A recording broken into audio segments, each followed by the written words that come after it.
میرے آقا بلال حبشی رضی اللہ تعالی عنہ آپ غلام تھے امیہ بن خلف کے۔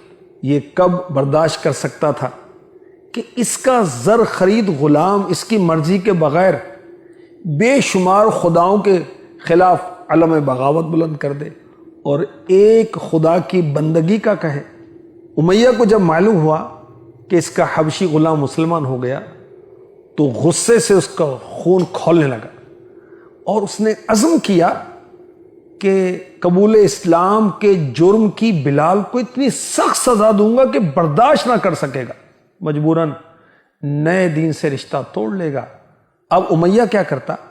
آپ کے مبارک گلے میں رسی ڈال کر آوارہ لڑکوں کے ہاتھوں میں پکڑا دیتے۔ یہ آوارہ لڑکے آپ کا تمسخر اڑاتے، مذاق کرتے، مکے کی گھاٹیوں میں گھومتے، گلیوں میں گھسیٹتے۔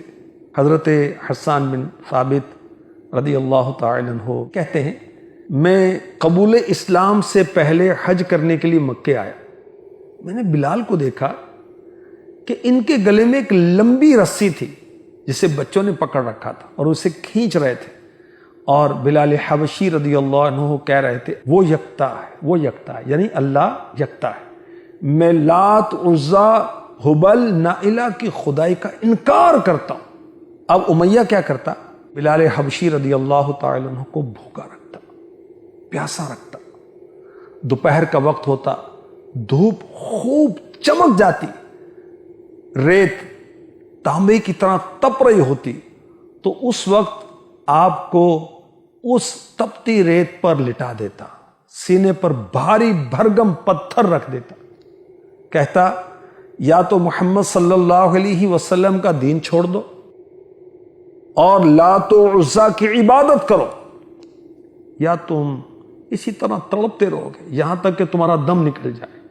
اور میرے آقا بلال حبشی رضی اللہ عنہ نیم بے ہوشی کے عالم میں یہی جواب دیتے، وہ یکتا ہے، وہ یکتا ہے، میں اللہ پاک کے ساتھ کسی کو شریک نہیں ٹھہراتا، میں لات و عزا کا انکار کرتا ہوں۔ امیہ سن کر اور غضبناک ہو جاتا، اور بھڑک جاتا، مزید ستاتا، آپ کے مبارک گلے کو زور سے دباتا یہاں تک کہ آپ بے ہوش ہو جاتے۔ حضرت بلال رضی اللہ تعالی عنہ جب شدت عذاب میں احد احد کے نعرے لگاتے تو لوگ تلقین کرتے اس تکلیف سے بچنے کے لیے ایک ہی صورت ہے، تم کفریہ جملے کہہ دو۔ آپ فرماتے میری زبان ان کو بولنے سے قاصر میں معذور۔ اللہ کی شان دیکھیے، امیہ بن خلف بلال حبشی رضی اللہ عنہ کو طرح طرح سے تکلیف دیتا ہے۔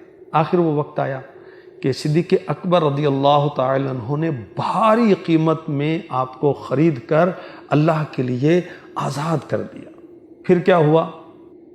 مسلمانوں کی ہجرت ہوتی ہے مدینہ پاک کی طرف، اب غزوہ بدر ہوتا ہے اور بلال حبشی رضی اللہ تعالی عنہ نے چند انصاری صحابہ کی مدد سے امیہ بن خلف کو قتل کیا۔ اللہ پاک کے ان پر کروڑوں رحمتیں ہوں، ان کے صدقے ہمیں عشق رسول کی لازوال دولت مل جائے، آمین۔